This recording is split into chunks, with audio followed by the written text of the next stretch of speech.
자, 오늘 함께 나누실 말씀 2024년 3월 3일 주일 예배입니다. 신앙 기초 다지기 8번째 시간입니다. 오늘은 고린도전서 제가 오늘 본문으로는 5장 1절에서 5절을 이렇게 6절을 이제 인터넷상에는 올려놨는데 여기서는 일단 6절과 7절 말씀을 먼저 읽겠습니다. 고린도전서 5장 6절에서 7절입니다. 한번 찾아볼까요?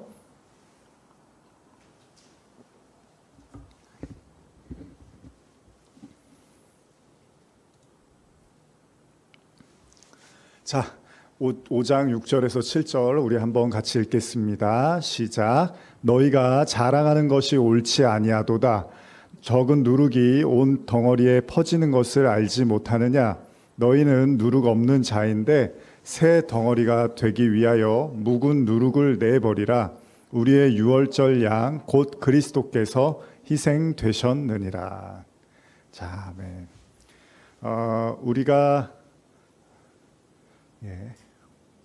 우리가 잘 아는 속담 중에서 발 없는 말이 천리 간다라는 말이 있습니다.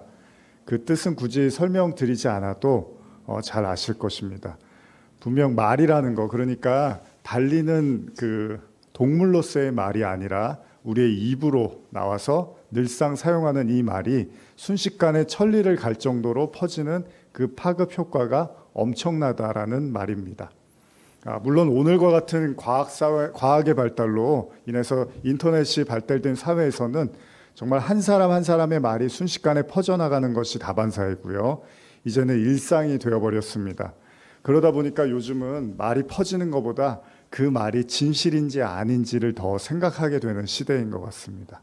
무슨 말이냐면 어떤 말이 퍼지는 효과가 너무나 크고 빠르기 때문에 말이 퍼진 것이 중요한 것이 아니라 그 말이 진실인지 아닌지, 행여나 그 말이 거짓이라면 이를 맹목적으로 믿고 따르는 일이 생겨서는 안 되기 때문이죠. 그만큼 오늘날 우리는 발 없는 말이 천리 간다라는 걸 이제 몸소 체험하고 살고 있습니다. 그럼에도 이런 속담은요, 지금과 같이 과학이 발달되지 않은 오래전부터 사용되었던 말이기 때문에 분명히 발이 없는 말이 퍼지는 힘은 대단하다고 볼 수 있습니다. 그렇다면 이 말이 어떻게 전달될까요? 당연히 말이 전달되는 경로는요, 사람의 입을 통해서 전달이 됩니다. 그러니까 누군가로부터 시작된 말이 다른 사람의 귀로 들어가고 거기에서 그가 더 이상 이제 말을 하지 않는다면 그 말이 퍼지지 않겠죠. 근데 그가 다시 입을 열어서 말을 하기 시작하면 또다시 이 말이 다른 사람의 귀에 들어가고 그렇게 반복되는 과정 속에서 나비 효과라는 말도 있죠. 그런 것처럼 어느새 시작된 말은 거대한 태풍을 일으킬 만큼의 강력한 힘을 가진 존재로 둔갑을 하게 된다는 겁니다. 그래서 우리말에 그런 말이 있습니다. 목소리 큰 사람이 이긴다, 이런 말이 있죠. 이게 참 별로 이렇게 좋은 얘기가 아닌데 소리 지르면 이제 이긴다는 거예요. 이것도 무슨 말이냐면 소위 옳고 그름을 떠나서 말을 크게, 그러니까 다시 말하면 말을 세게 하는 사람이 더 그럴듯한 말처럼 들린다는 겁니다. 또한 상대방을 윽박지르게 상대방이 뒷걸음질 치기가 쉽다는 것입니다. 그래서 어떤 논쟁의 상황이 닥치게 되면 말을 크게 함으로써 위기를 모면하려 하기도 한다는 거죠. 이처럼 말이라는 건 참으로 요물 같아서 우리가 지난 주일에 나눴던 야고보의 말처럼 이 혀는 불이고 불의의 세계라는 말, 여러분들도 이제 고개를 끄덕이실 수도 있죠. 그러니까 인간의 말이라는 게 뭐 좋은 긍정적인 것도 있지만 안 좋은 점도 많이 있잖아요. 그래서 야고보 기자가 그런 말을 했나 보죠. 사실 우리가 말씀을 배움에 있어서도 이 말의 문제를 결코 가볍게 넘길 수는 없습니다. 무슨 말이냐면 성경이라는 거는 어쨌든 간에 말로 쓰여졌기 때문에 이 말을 전함에 있어서 수많은 오류와 왜곡, 거짓이 분명히 존재할 수 있다는 겁니다. 그럼에도 말이 힘이 워낙 강하다 보니까 그 퍼지는 파급 효과도 강하다는 거예요. 크다는 거죠. 그러다 보면 진실과 진리에 가까운 말이 아니라 거짓과 비진리의 말들이 퍼지고 오히려 진리보다 더 큰 힘과 영향력을 행사할 수 있다는 것입니다. 혹시 그런 경험 해본 적 있으십니까? 이제 분명히 요즘 이제 먹는 거, 뭐 미디어에서 먹는 거, 맛집 이런 거 엄청 나오잖아요. 그런 게 이제 소개가 돼서 정말 맛있을 것 같아서 그 집을 찾아가 봤는데 실제는 그냥 그렇거나 아니면 오히려 보통 다른 집보다도 그냥 못한 경우들이 있는 그런 이제 경우를 우리가 겪어보죠. 다시 말하면 미디어에서 떠드는 것만큼 그 정도의 수준은 아니다라는 것을 이제 느껴서 실망을 한 경험들이 있다는 겁니다. 요즘 하도 맛집에 대한 이야기들을 이제 하도 많고 다양한 미디어를 통해서도 소개를 하고 있는데, 오히려 이제 사람들이 그러다 보니까 어떻게 하죠?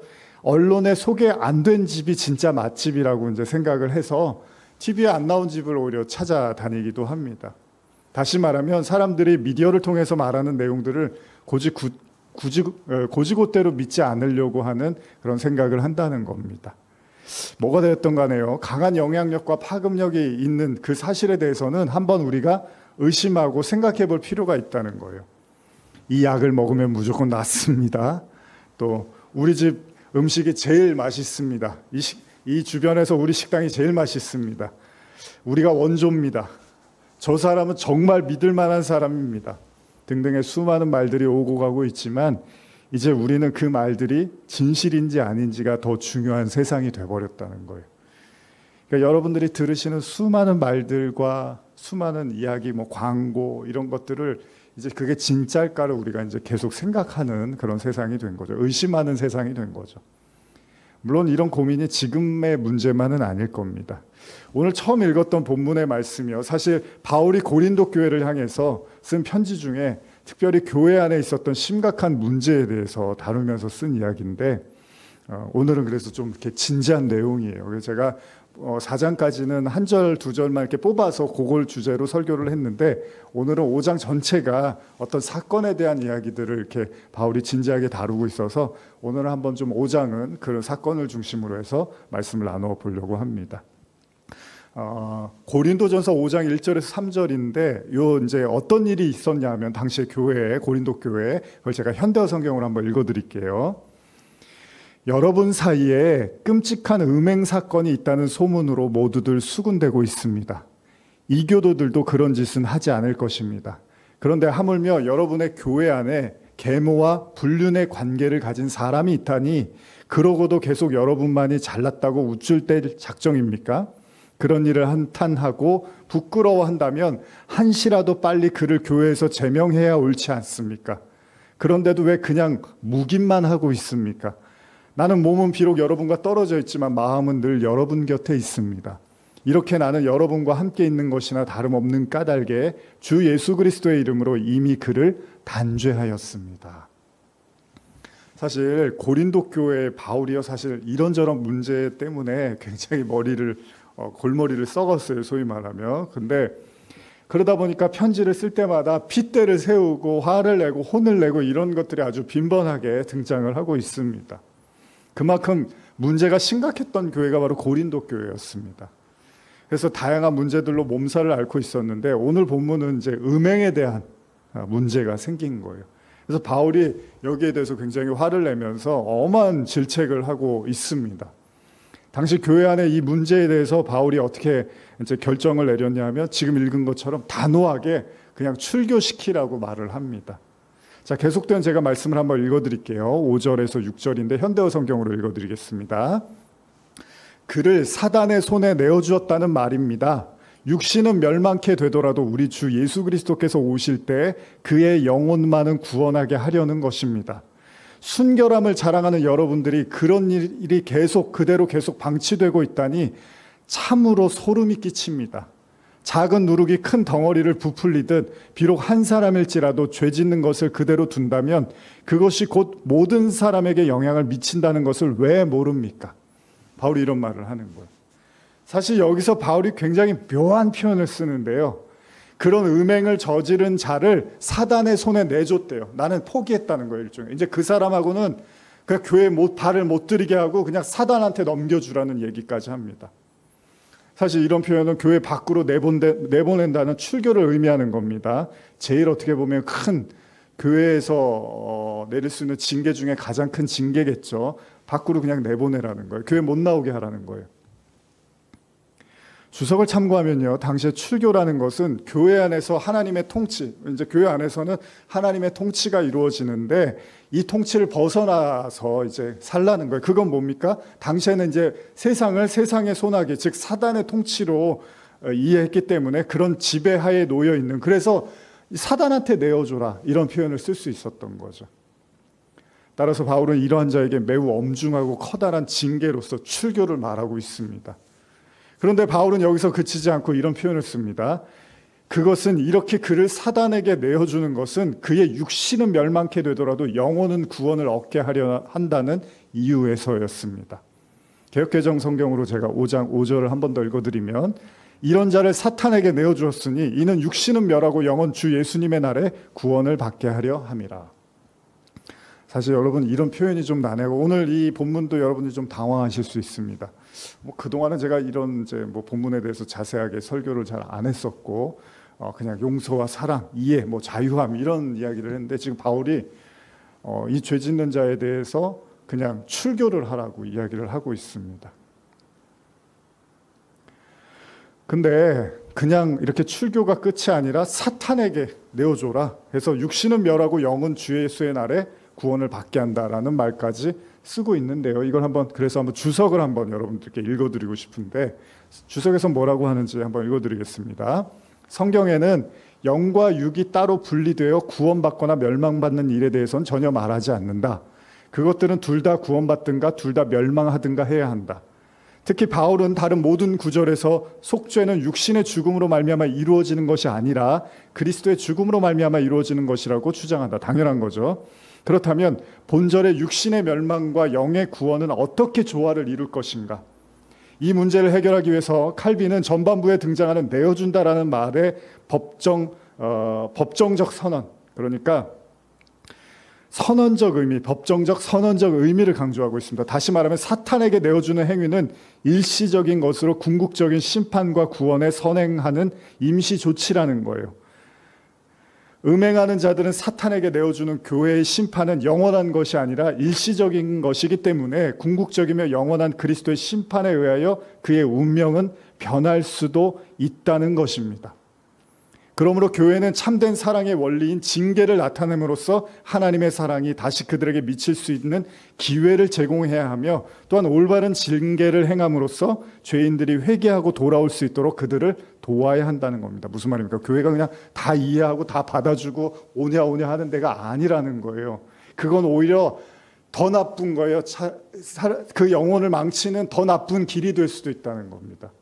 징계, 책망, 어떤 잘못에 대해서 어떤 꾸짖음과 돌이킴이 없이 그냥 교회가 다 수용하고 다 받아주고 다 이해하면 더 문제가 세상보다 더 심각한 곳이 될 수 있는 게 바로 교회라는 겁니다.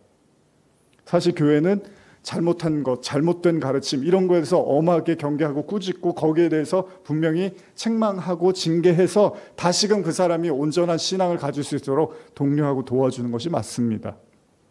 한편 바울은 주 예수의 날이라는 구절을 첨가함으로써 그 징계받은 죄인들을 주의 백성들 가운데서 다시 볼 수 있기를 기대하고 있다. 따라서 본절에서 범죄자에 대한 징계의 목적을 살펴볼 수 있다. 즉 징계는 범죄한 영혼에 대한 최종적인 심판이나 유기가 아니라 회개와 돌이킴을 위한 일시적인 고난이며 구원을 전제로 하는 하나님의 사랑의 배려이다.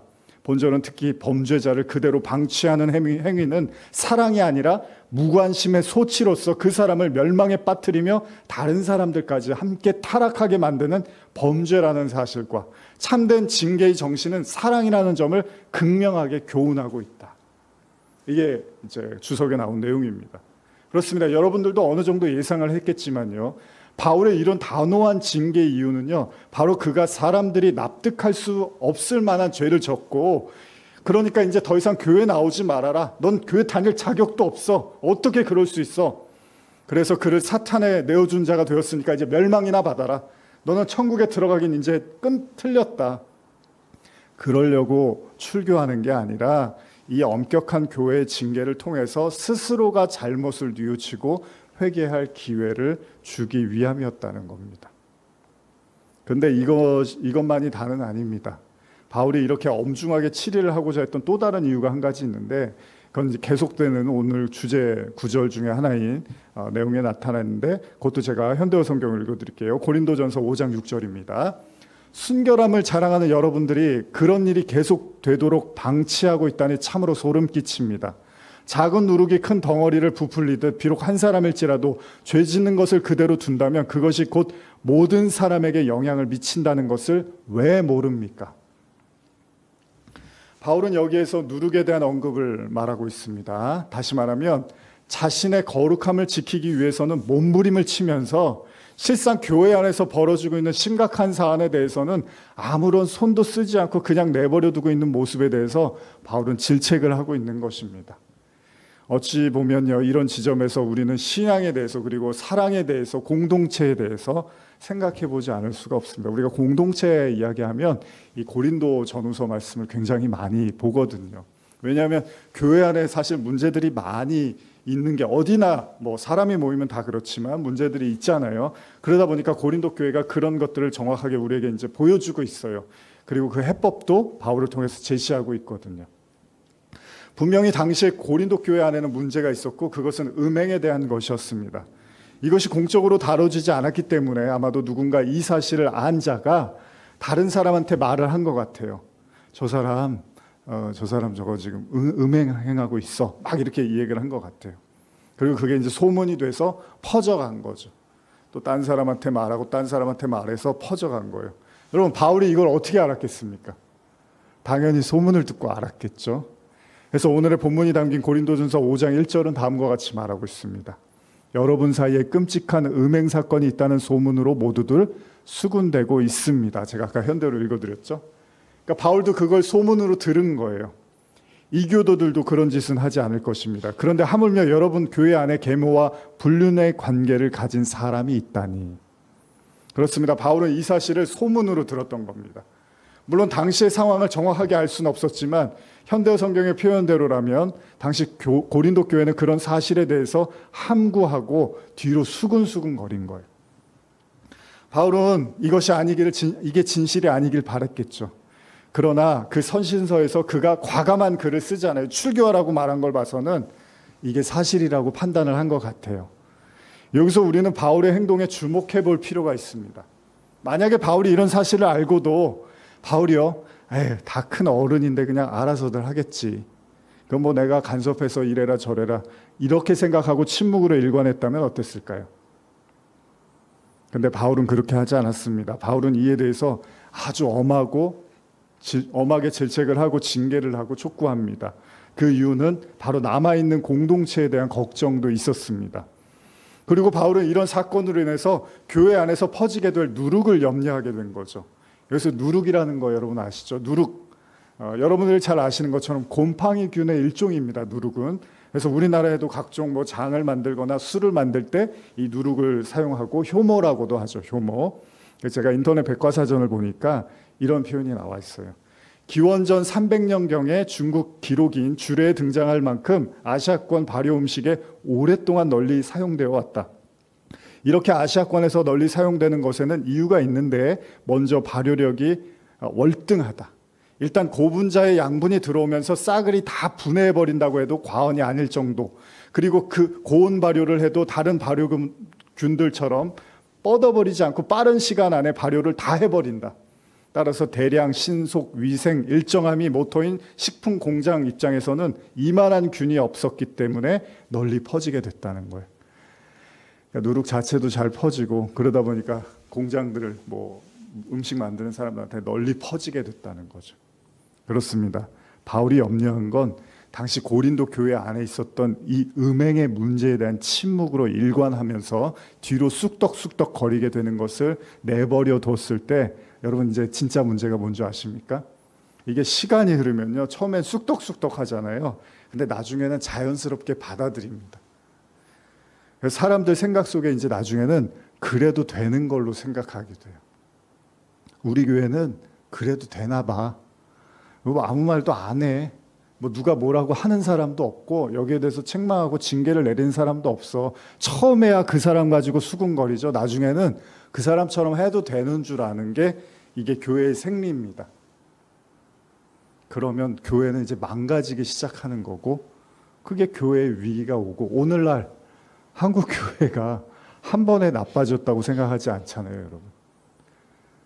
분명히 잘못되고 문제가 있고 제기를 해야 되는 부분들인데 그냥 이렇게 다 수용하고 받아주고 이해하고, 왜? 그래야지 교회가 크잖아요. 그래야지 교회에 사람이 많이 오잖아요. 다 이해해주고 배려해줘야지 오잖아요. 물론 교회는 예수님의 용서와 사랑을 이야기하는 곳이 맞지만 그런 식으로 그냥 무조건적으로 아무런 가르침이나 어떤 질서 없이 받아주는 곳은 아닙니다. 결국은 나중에 사람들은 자기가 편한 것을 쫓아가게 돼 있어요. 그러면 저 사람도 저렇게 했으면 나는 뭐 저 정도는 아니니까 나는 별로 잘못 없지. 그러면서 그런 음행의 문제처럼 뭐 다른 문제도 다 마찬가지입니다. 교회 안에서 우리가 지켜야 되고 우리가 해야 될 많은 덕목들과 질서들, 그리고 해야 될 어떤 우리의 책임들이 있는데 그냥 다 아예 저 사람도 저렇게 하는데 아예 저 사람도 저랬대. 아예 저 사람 옛날에 저렇게까지 했는데 아무 말도 안 하더라고. 이제 이렇게 되면서 교회가 산으로 가는 거예요. 모든 것이 그러하듯이요. 처음에 어려운 거지 시간이 지나면 다 자연스럽게 용인이 됩니다. 그런 것도 우리는 많이 경험합니다. 분명 당시 이 사안도요. 처음에는 사람들이 수군거리고 욕을 했겠지만 어느샌가 그런 케이스가 있다는 생각이 들고 그러다 보면 사람들이 자연스럽게 영향을 받게 된다는 거예요. 아마 여러분들도 없지 않아 그럴 수 있으면 에이 뭐 저 사람도 그런데 내가 뭐 이 정도 하면 뭐 괜찮지 나는 저 사람보다는, 이런 생각을 우리는 할 수 있다는 거예요. 그리고 나중엔 이것이요 교회 안에서 관용과 사랑인 것처럼 왜곡이 돼서 이제 반대로 큰 소리를 칩니다. 그런 것도 이해를 못 해줘요 교회가? 아니 교회가 사랑이라며요. 교회가 용서라며. 근데 이런 것도 용서를 못 해줘요. 이제 이렇게 되면서 하나님의 말씀도 넘어서게 되는 거죠. 결국은 착각하게 만드는 교회는 그런 곳이다라는 생각을 하게 되는 거죠. 사실 오늘날에도 교회 안에서 일어나는 많은 문제들에 대해서 보고 듣게 되는데요. 때때로 여러분도 많이 들으셨지만 교회 안에서 사회에서나 당할 수 있는 그런 부조리한 일들이 교회에서도 똑같이 일어나고 있다는 걸 우리는 많이 듣고 알고 있습니다. 다시 말하면 교회라고 세상과 크게 다르지가 않다는 거예요. 그럼에도 계속적으로 심각하다고 여겨지는 일들에 대해서 방치하고 침묵을 하면 오히려 그것이 교회 전체를 병들게 할 수 있다는 거죠. 다시 말하면 바울이 사랑이 없어서 이렇게 과감한 결정을 내린 게 아니라 그에게 있어서 사랑은요 이렇게 과감한 결정을 내린 거였어요. 이 징계를 내린 게 바울의 사랑의 표현이었다는 겁니다. 근데 정말 중요한 것이 있습니다. 그가 이런 결정을 내릴 수 있었던 중요한 판단의 기준이 뭘까요? 오늘 설교 중요하니까 한번 잘 들어보세요. 고린도 5장 5절 다시 한번 제가 읽어드릴게요. 이런 자를 사탄에게 내주었으니 이는 육신은 멸하고 영은 주 예수의 날에 구원을 받게 하려 함이라. 사실 바울이요 이런 결정, 과감한 결정을 할 수 있었던 이유는요, 그를 출교를 시켜서라도 징계를 하려고 했던 이유는 다름 아닌 그의 뭐였죠?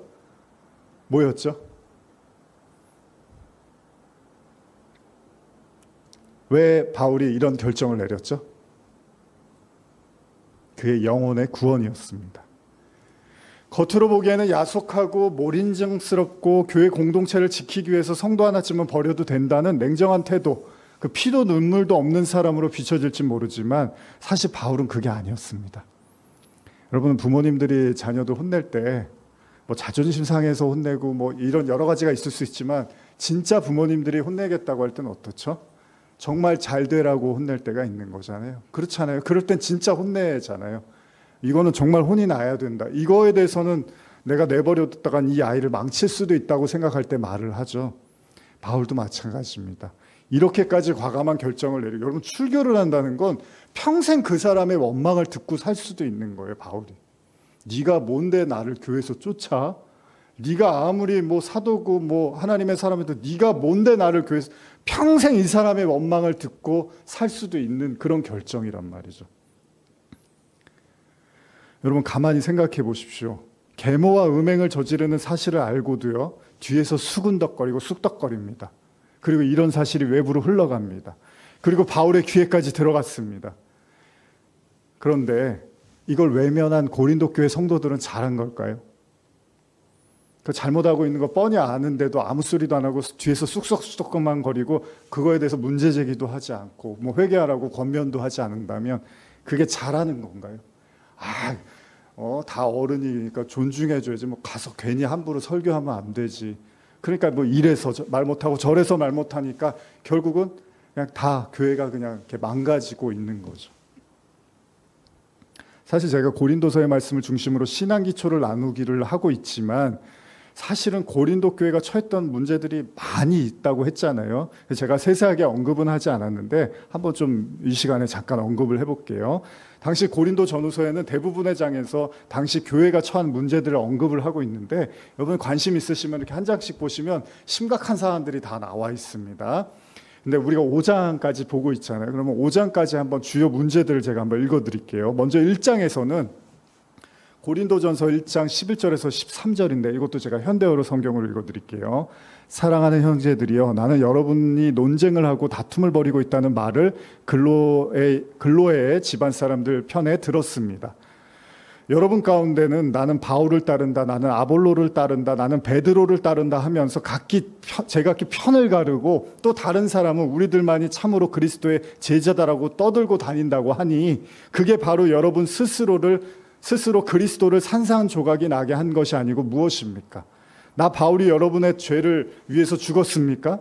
여러분 가운데 어느 누가 내 이름으로 세례를 받은 사람이 있습니까? 이제 1장의 문제는 뭡니까?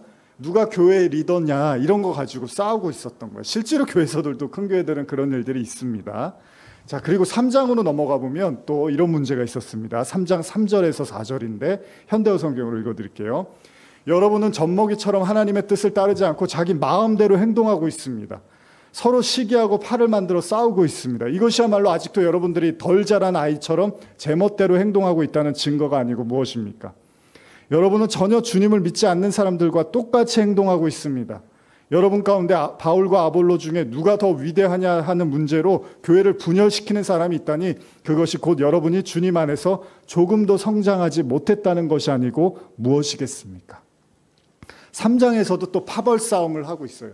이것 때문에 이제 바울이 화를 내고 있습니다. 자, 4장으로 한번 넘어가 보면 4장 7절 이런 말씀이 있습니다. 현대어로 읽어드릴게요. 여러분이 무엇을 가지고 그렇게 자만합니까? 여러분이 가진 것 가운데 하나라도 하나님께 받지 아니한 것이 있습니까? 여러분이 가진 모든 것이 하나님께 받은 것이라면 어떻게 그렇게 혼자 잘난 듯이 행동합니까? 그리고 마치 스스로의 힘으로 무엇이나 달성한 것처럼 행세를 합니까? 기분 나쁘시죠? 이 현대어 성경을 들으면 뭔가 더 아주 이렇게 공격적이잖아요. 4장에서는요, 당시 성도들의 교만함에 대해서 언급을 하고 있습니다. 그러니까 굉장히 교만했다는 거예요, 고린도 교인들이. 다 자기네들 생각이 옳고 교회에 대한 어떤 공동에 대한 법이라든지 질서 이런 것들을 무시했던 것 같아요. 상대방에 대한 존중도 별로 없었던 것 같고요. 그리고 오늘 나누는 5장에서는 또 이렇게 심각한 음행이 있었던 거죠. 사실 이후로도 바울은요, 계속해서 고린도 교회가 처한 현실에 대해서 매우 안타까운 심정으로 훈계를 하고 있습니다. 그런데 앞서 오늘 5장에서 드러난 문제처럼 이런 음행한 자에 대해서 어떻게 해야 될지를 자정 능력을 상실했어요. 그냥 바라보고만 있고 수근거리고 있는 것이 교회의 모습이었다는 겁니다. 사실 우리가 사는 삶에서도요, 교회뿐만 아니라 인생에서도 수많은 문제들이 있잖아요. 손쓰기 힘든 일들이 있어요. 여러분, 뭐 사람이라고 다 말해서 되는 게 아니잖아요. 아무리 말해도 듣지 않는 사람이 있고 정말 벽에다 대고 말하는 그런 경우도 있잖아요. 대부분의 경우에 그래서 어떻게 하죠? 우리가 스스로 나서기보다는 한 걸음 뒤에서 바라보는 것이 최선이라고 여길 때가 있습니다. 물론 우리가 여기에는 각기 처한 이제 환경과 상황이 다르기 때문에 뭐가 왕도라고 말할 수는 없어요. 다만 이런 다양하고 때때로는 심각한 사안 앞에서 바울이 우리에게 주는 교훈이 하나 있다는 겁니다. 그게 뭐냐면 바로 그 당사자의 영혼을 걱정하고 그 구원을 진심으로 바랬다는 거예요. 이미 제가 계속적으로 강조하고 있지만요, 바울이 음행한 자를 그냥 쫓아내 출교할 수 있었던 결정적인 이유, 그 가장 중요한 본질, 그 영혼이 이렇게 해서라도 회개하고 돌아올 수 있다면, 자신의 삶을 돌이킬 수 있다면 바울은 그 방법을 선택하기를 원했다는 겁니다. 사실 요한계시록을 요즘 나누고 있는데 계시록이 다 그런 내용 아닙니까? 여러분, 교회라는 곳이 뭐 하는 데죠? 교회라는 데가 뭐 하는 데죠? 얼마 전에 제가 이렇게 또 영어로 된 이제 짧은 영상 편집해서 올렸는데, 교회는 사교 모임의 장소가 아니죠. 그러니까 뜻이 맞는 사람들이 정기적으로 모이는 친목회가 아니죠. 종교성이 다분히 많은 사람들이 모여서 여러 종교 중에 기독교를 택해서 어차피 내가 뭐 하나는 믿고 싶었는데 기독교 믿자. 그렇게 해서 기독교를 믿는 사람들이 종교 의식을 통해서 힘겨운 세상살이를 살기 위한 삶의 방편도 아닙니다. 이건요, 사람들이 무당 찾아가는 거하고 똑같죠. 여러분, 무당을 왜 찾아가죠? 구원받으려고 찾아가나요? 아닙니다. 그냥 잘 살아보려고 찾아가는데 그 신적 힘을 빌리려고 돈을 갖다 바쳐요. 그러나 구원하고는 관련이 없습니다. 마찬가지로 종교, 교회 안에서도 그럴 수 있어요. 충분히 구원과 관련 없이 그냥 이게 그냥 내가 종교적인 어떤 의식을 통해서 마음의 안정을 찾고 싶을 수도 있다는 겁니다. 단순한 이 세상 살이를 위한 수단으로서 말입니다. 아니면 선하고 좋은 일을 좀 많이 해야 될 것 같은데 그래야지 뭔가 공덕을 쌓을 수 있을 것 같아서 인간이라면 도리가 그렇지 않을까. 그래서 종교 생활을 통해서 봉사도 하고 기부도 하고 그러면 일종의 선행을 쌓기 위한 그래서 일종의 사회단체의 일부로 교회를 생각할 수도 있습니다. 근데 그것도 아니잖아요. 물론 이런 긍정적인 모든 요소가 교회 안에 있는 건 사실입니다. 지금 제가 나열한 모든 것들이 교회 안에 다 있습니다. 그런데 그것이 교회의 핵심과 본질은 아닙니다. 교회의 본질은 뭐죠? 딱 하나입니다, 여러분. 뭐죠? 뭐죠? 영혼의 구원. 영혼의 구원이 교회의 핵심 가치입니다. 근본적인 가치입니다. 당시 고린도 교인들은 이 사실을 망각하고 있었던 것 같습니다. 어쩌면 종교놀이의 늪에 빠져 있는지도 모릅니다. 나는 바울파다, 나는 아볼로파다 이러고 싸우고 있는 거예요. 내가 잘났다, 네가 더 잘났다. 아유, 저 사람 저러고 산대 쉬쉬거리면서 뒤에서 욕하고. 성도들끼리 서로 갈등으로요, 송사가 빈번하기도 했다고 합니다. 바울이 오죽하면 교회 안에서 해결해. 왜 자꾸 밖으로 나가서 서로 송사를 거냐는 거예요. 본질은 보지 못하고 각종 은사 있잖아요. 은사 누가 예언 잘하느냐, 누가 방언으로 기도 잘하느냐 이런 거 가지고 그런 거에 또 빠져들어 있었어요. 현란한 종교적인 신비적 행위에 치중하는 모습을 보이기도 했습니다. 그럴 수 있습니다. 사실 우리도 지금까지 살아가면서 수많은 성도들도 분명히 고린도 교인과 다르지 않겠죠. 근데 교회의 가장 중요한 본질과 목적은 다름 아닌 영혼의 구원입니다. 바울은요, 음행 문제를 생각하면서 여러 가지를 고려했겠지만 그 가장 중요한 판단의 기준이 뭐냐면 음행한 자지만 그가 비록 음행하고 손가락질 받을 수 있는 자이지만 그가 스스로 돌이키고 회개할 수 있기를 원했다는 겁니다. 여러분 왜 전도할 때 말씀 못 하십니까? 그를 너무 아끼니까 말을 못 하시는 거잖아요. 근데 바울은 그게 아니에요. 그를 너무 아끼기 때문에 말을 했던 거예요. 내가 이런 소리 하면 그 사람이 나를 버리겠지, 나를 안 만나려고 하겠지, 나를 외면하겠지. 근데 그게 아니라 그 사람을 정말로 아끼기 때문에 좀 그 사람이 불편해하고 듣기 싫어해도 말을 한 거죠. 바울의 이런 마음이요, 어쩌면 사람들이 봤을 때는 이게 도대체 뭐 하는 거야 라고 너무 냉정하고 가혹한 거 아니야 라고 했을지는 모르겠지만 바울은 교회를 향한 따끔한 충고의 편지를 써내려갈 수 있었던 이유였던 거죠. 그냥 오로지 영혼 구원이었습니다. 바울은 훌륭한 리더십의 소유자도 대단한 전략가도 비즈니스를 잘하는 그런 사람이 아닐지도 모릅니다. 근데 우리가 추측컨대 그런 사람일 것 같아요. 왠지 똑똑하고 어쨌든 간에 굉장한 영향력이 있었잖아요. 그러나 성경이 그걸 강조하고 있는 건 아닙니다. 오히려 바울 자신은요, 자기가 가치 있다고 여기는 모든 걸 배설물로 치부해버렸습니다. 그렇습니다. 바울의 진짜는 다름 아닌 사도죠. 바울의 진짜 본질은 사도입니다. 정체성은 사도입니다. 그러면 사도라는 게 뭐죠? 예수님이 베드로에게 사람을 낚는 어부가 되게 하겠다고 말씀하셨거든요. 바로 영혼을 구원시키는 것이 바로 사도의 역할입니다. 바울 역시도 이 마음이 절실했던 거죠. 그렇기 때문에 그가 수없이 많은 그 먼 거리를 걸어 다니면서 우리가 사도행전을 봤죠. 걸으면서 복음을 전하고 매 맞고 복음을 전하고 죽기 직전까지 갔는데도 복음을 전하고 굶어서도 복음을 전하고 못 자고도 복음을 전하고 이래저래 바울은 그냥 복음 전하는 일에 그 영혼 구원의 집념 하나로 살았습니다. 바울에게 중요한 건 뭐였냐면요, 그냥 한 사람이라도 구원할 수 있으면 구원시키겠다는 거예요. 그래서 고린도전서 9장 22절 23절에 보시면, 우리 이거 한번 찾아볼까요? 고린도전서 9장 22절 23절입니다.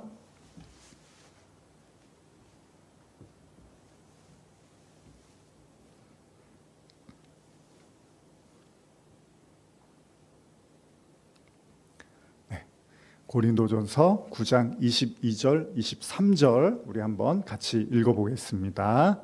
시작.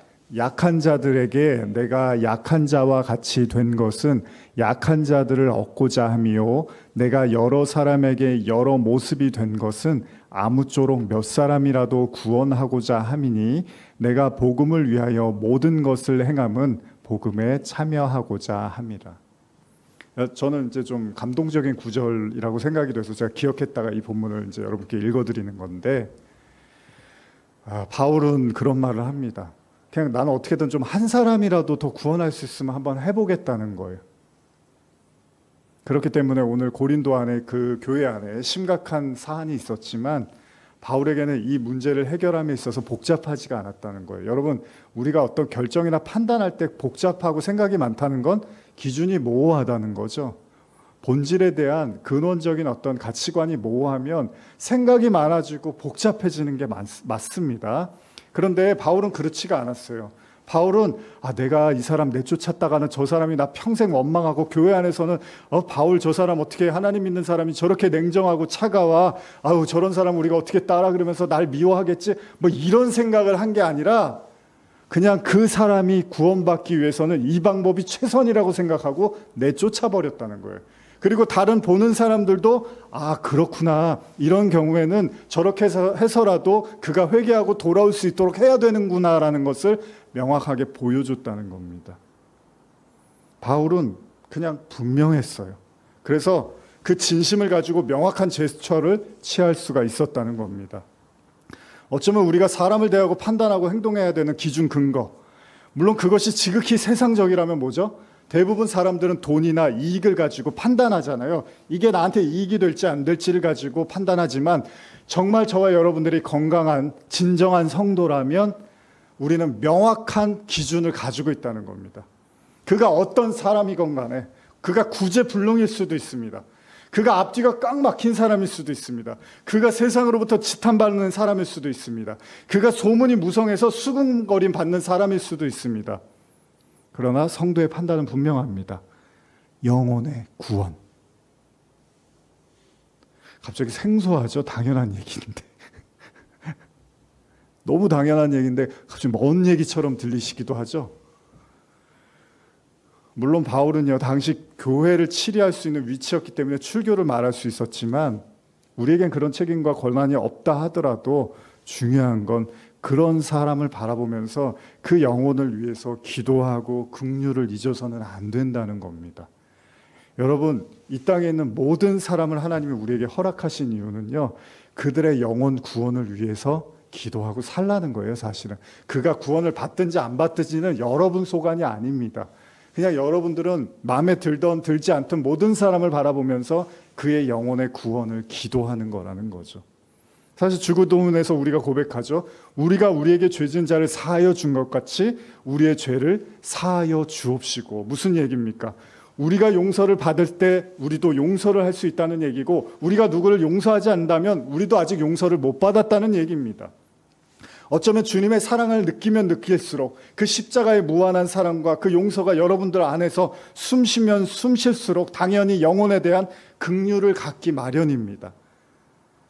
오늘 나누고 싶은 말씀은 모든 사람, 그러니까 내 마음에 들던 들지 않던, 그가 믿는 자이건 믿지 않는 자이건, 그가 믿을 자이든 아니면 앞으로 믿지 않을 자이든 모든 사람을 바라볼 때 여러분과 저의 가장 중요한 판단 기준, 그리고 행동 기준은 영혼의 구원을 먼저 생각하라는 것입니다.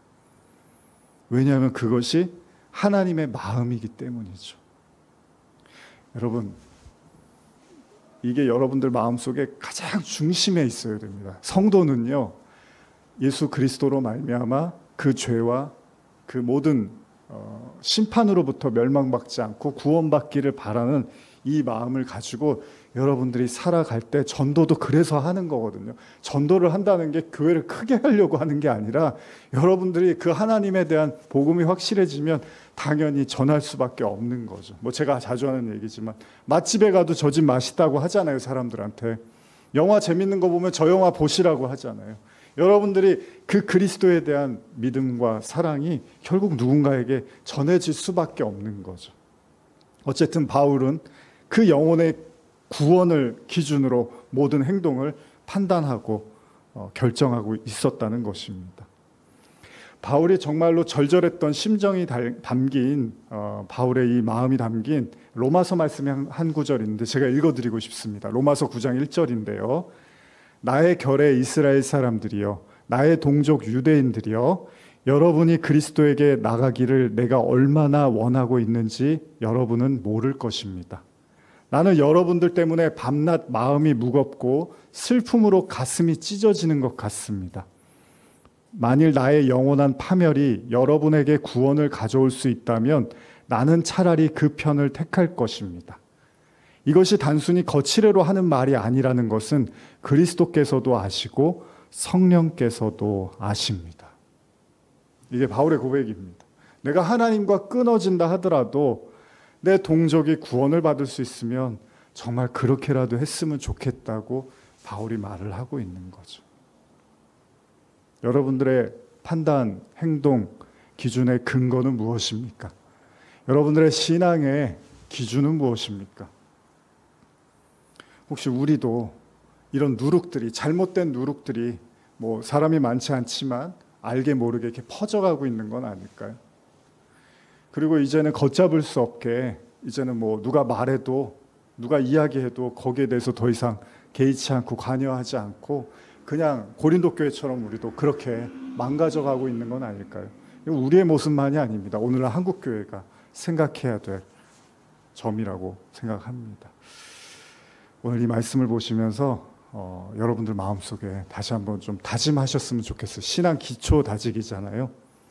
성도의 마음에 가장 중요한 근본은 영혼의 구원입니다. 지금 이제 제가 이 설교 마치고 잠깐 기도하는 시간 가질 텐데 여러분들 한번 이 시간에 여러분들이 정말로 기도해야 될 사람을 한 사람 놓고 진심으로 기도했으면 좋겠습니다. 눈치 보지 마시고 그 사람이 뭐 내가 뭐 예수님 얘기하면 싫어하겠지 뭐 이런 거는 물론 우리가 뭐 함부로 뭐 그냥 상대방 생각하지도 않고 말하고 그러지도 않으시겠지만 여러분들이 진심으로 한번 누군가를 향해서 기도하고 정말 그 영혼이 구원받기를 원하는 그런 마음으로 이 사순절 기간을 보냈으면 좋겠어요. 뭐 십자가 예수님이 피 흘리시고 고난 받으시고 그런 것만 계속 묵상하는 것도 물론 중요하지만 정말 여러분들이 그 십자가의 주님을 사랑하고 감사한다면 잃어버린 한 영혼, 원래 우리 교회 제 원래 모토가 잃어버린 한 영혼이었거든요. 근데 여러분들 마음이 그런지 모르겠어요. 제가 대학 때부터 모든 선교회 시작하고 뭐 선교하고 목회하고 이런 모든 게 다 잃어버린 한 영혼이었거든요. 여러분들 마음속에 그 잃어버린 한 영혼에 대한 안타까움이 있는지도 한번 돌아보셨으면 좋겠어요. 그래서 우리 이 말씀 마무리하면서 바울과 같은 마음으로 한 사람이라도 얻을 수 있다면 내가 기도하고 내가 전하고 그리고 헌신하고 희생하는 마음으로 주님 앞에 나가겠습니다. 바울의 절절한 고백처럼 우리가 진짜 퍼뜨려야 될 소문, 여러분 교회에 대한 소문 들어보셨나요? 아, 저 교회는 목사님이 이랬대, 저 교회는 목사님이 이랬대, 저 교회는 이렇대 저렇대. 교회에 대한 많은 소문 들어보셨죠? 진짜 교회에서 들려야 될 소문은 저 교회는 진짜 영혼을 구원하는 교회래, 영혼 구원을 위해서 존재하는 교회, 그것이 진짜 교회의 가치가 아닐까 생각을 해봅니다. 잠깐 우리 기도하시겠습니다. 하나님 아버지 감사합니다. 신앙 기초 다지기, 우리의 마음에 영혼 구원에 대한 간절함이 있습니까? 그냥 다들 저렇게 한대, 요새 다들 이렇게 한대, 요즘 시대가 어떤 시대인데 뭐 말씀이 아무리 그래도 이건 아니지. 어쩌면 우리 마음도 이미 세상의 누룩으로 가득 찬 상태에서 복음을, 말씀을, 하나님을 바라보고 있는 건 아닐까요? 바울은 과감합니다. 출교를 이야기합니다. 그러나 그 출교는 상대방에 대해서 포기가 아니라 진짜 상대방을 살리기 위한 마지막 결정이었습니다. 오늘 우리는 우리 주변에 있는 영혼들 위해서 무엇을 하고 있습니까? 무엇을 고민하고 있고 무엇을 기도하고 있습니까? 아니 역으로 믿지 않는 자들처럼 살지 못해서 혹이나 안타까워하고 불행하다고 여기고 있는 건 아닐까요? 주님, 복음 안에서 다시 새롭게 태어나게 하시고 영혼 구원의 그 깊은 의미를 깨닫는 은혜가 있게 하여 주시옵소서. 감사드립니다. 예수님의 이름으로 기도합니다. 아멘.